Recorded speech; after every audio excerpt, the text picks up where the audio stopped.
Welcome back to my channel जय श्री कृष्णा। महाभारत की कहानियों में कई रहस्यमयी घटनाएं छुपी हैं, लेकिन क्या आप जानते हैं कि जब कौरवों के सबसे बड़े पुत्र दुर्योधन का जन्म हुआ तो विदुर ने उसके लिए क्या सलाह दी? यह सुनकर शायद आपको झटका लगे, लेकिन इसके पीछे एक गहरा रहस्य है जो कलयुग से जुड़ा हुआ है। चलिए जानते हैं। महाभारत की गाथा रहस्यों से भरी हुई है, लेकिन इसके सबसे बड़े खलनायक दुर्योधन के जन्म से जुड़ी घटनाएं चौंका देने वाली। कहा जाता है कि जब वह पैदा हुआ था तो आकाश में भयानक गूंज उठी, गिद्ध और सियार चिल्लाने लगे और धरती पर अशुभ संकेत दिखने लगे। ज्योतिषों ने धृतराष्ट्र को चेतावनी दी कि यह बालक विनाश का कारण बनेगा और आप इसे पुत्र मोह में ना पड़े।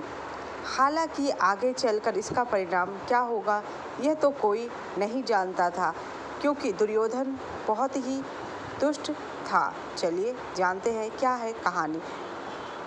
गांधारी को वरदान दिया था कि उनके 100 पुत्र होंगे, लेकिन जब वह 2 वर्षों तक संतान नहीं हुए तो आशंका बढ़ने लगी। इसी दौरान कुंती ने युधिष्ठिर को जन्म दिया, जिससे गांधारी की चिंता और बढ़ गई। इस बीच गांधारी ने गर्भपात कराया तो एक ठोस मांस का पिंड निकला, जिसे देखकर सभी दंग रह गए।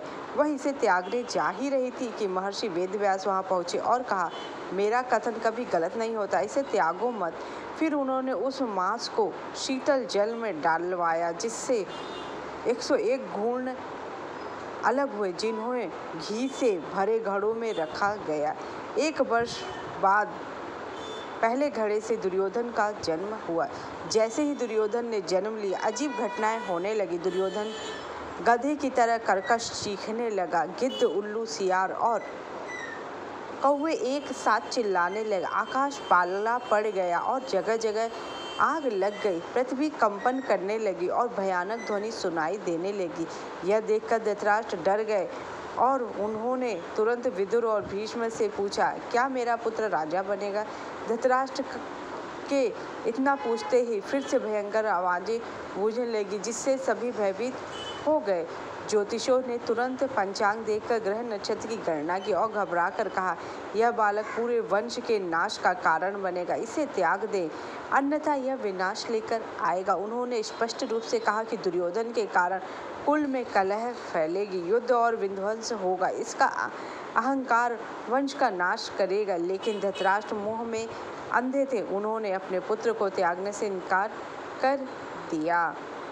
शास्त्रों में कहा गया है कि दुर्योधन कलयुग का अवतार था, जिसमें अहंकार और घमंड फूट फूट कर भरा हुआ था।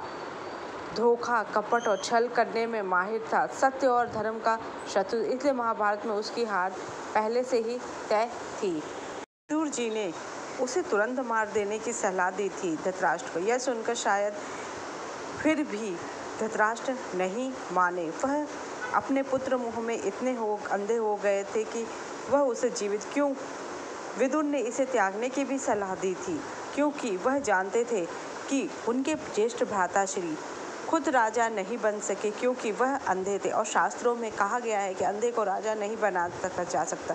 तो उनकी महत्वाकांक्षा इस पुत्र के जरिए पैदा हो गई। इसके बाद उनके छोटे भाई पांडु को राजा बना दिया गया, और जब पांडु राजा बन गए उसके बाद उन्होंने अनजाने में एक ऋषि का वध तीर से मार दिया, जिन्होंने उन्हें श्राप दिया कि वो अपनी पत्नी के साथ जब भी संभोग करेंगे उसी क्षण उनकी मृत्यु हो जाएगी। उन्होंने अपना राज्य अपने ज्येष्ठ भ्राता को देकर जंगल में चले गए, पर देवताओं की कृपा से और दुर्वासा ऋषि के वरदान से कुंती ने अपने ज्येष्ठ पुत्र धर्मराज युधिष्ठिर को जन्म दे दिया। ये तो सब जानते हैं कि जो भरतवंश का ज्येष्ठ पुत्र और गुणों से संपन्न होता था उसे ही राजगद्दी पे बैठाया जाता था। लेकिन फिर भी दुर्योधन के मन में शकुनी ने ऐसे ऐसे विचार डाले कि वही अंधे धृतराष्ट्र का पुत्र है और वही राजा बनेगा। लेकिन फिर भी विदुर ये जानते थे कि उनके बड़े भ्राता की क्या मनोस्थिति है। वह इसलिए भी चाहते थे कि वह अपने पुत्र का त्याग कर दे, जिससे कि पूरा वंश बच जाए, क्योंकि शकुनी जैसे लोग दुर्योधन को राजा बनने के लिए उकसाएंगे और पूरे वंश का नाश हो जाएगा, क्योंकि उनके भ्राताश्री अपने पुत्र मोह में सारे समूल वंश का नाश कर देंगी। अगर आपको मेरी जानकारी अच्छी लगी मुझे लाइक कीजिए, सब्सक्राइब कीजिए, शेयर कीजिए। Thank you so much. जय श्री कृष्ण।